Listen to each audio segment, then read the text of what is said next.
जय श्री राम दोस्तों। आज हम आपको बताएंगे रामायण के 5 सबसे बड़े झूठ आज तक आपको किसी ने नहीं बताए होंगे। रामायण हिंदू धर्म का एक पवित्र महाकाव्य है जिसमें भगवान राम के जीवन और उनकी शिक्षाओं का वर्णन किया गया है। इस महाकाव्य को सदियों से पूज्य और पवित्र माना जा रहा है। हालांकि कुछ लोग रामायण के विभिन्न हिस्सों को लेकर सवाल उठाते हैं और कुछ कथाओं को झूठ या मिथ्या बताते हैं। यहाँ 5 प्रमुख कथाओं की चर्चा की जा रही है जिन्हें कभी कभी विवादास्पद या गलत समझा जाता है। कुंभकर्ण की 6 महीने की नींद। आपने रामायण में कुंभकर्ण को देखा होगा। उसके बारे में बताया गया था कि वो 6 महीने तक सोता था और 6 महीने के लिए जागता था, लेकिन ये सबसे बड़ा झूठ है। अब आपके मन में एक सवाल पैदा हुआ होगा, कैसे? ये तो नॉर्मल सी बात है। यदि कोई व्यक्ति 6 महीने तक लगातार सोता रहेगा तो वो कुछ भी नहीं खाएगा, और व्यक्ति 6 महीने तक कुछ भी ना खाए तो उसकी मृत्यु निश्चित है।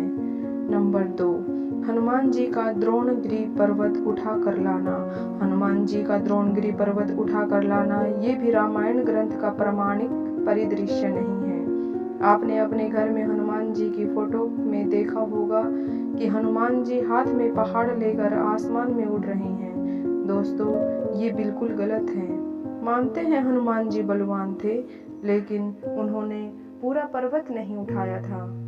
बल्कि सच्चाई ये है कि हनुमान जी को संजीवनी बूटी लाने के लिए द्रोणागिरि पर्वत पर भेजा गया था। उस पर्वत पर बहुत सारी जड़ी बूटियां थी, तो हनुमान जी को समझ में नहीं आया कि संजीवनी बूटी कौन सी है। बाद में हनुमान जी द्रोणागिरि पर्वत पर सारी जड़ी बूटियां लेकर चले गए।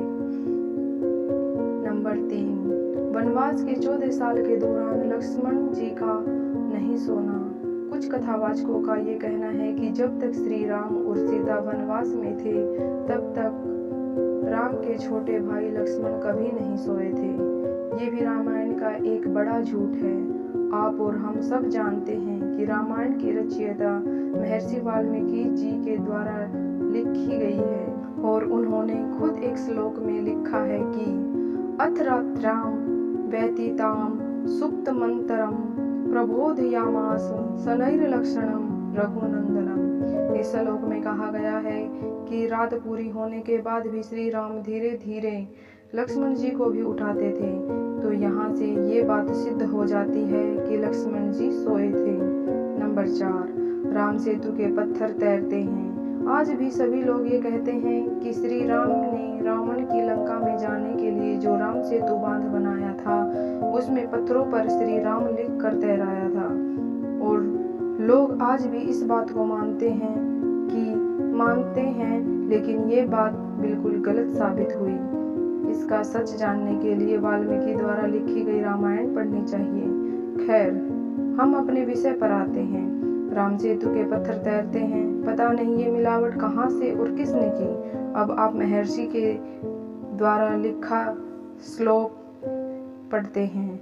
हस्ति मात्रान महाकायः पाशनाश्च महाबलः पर्वताश्च समुत्पाटय यन्त्रहि परिवहन्ति च।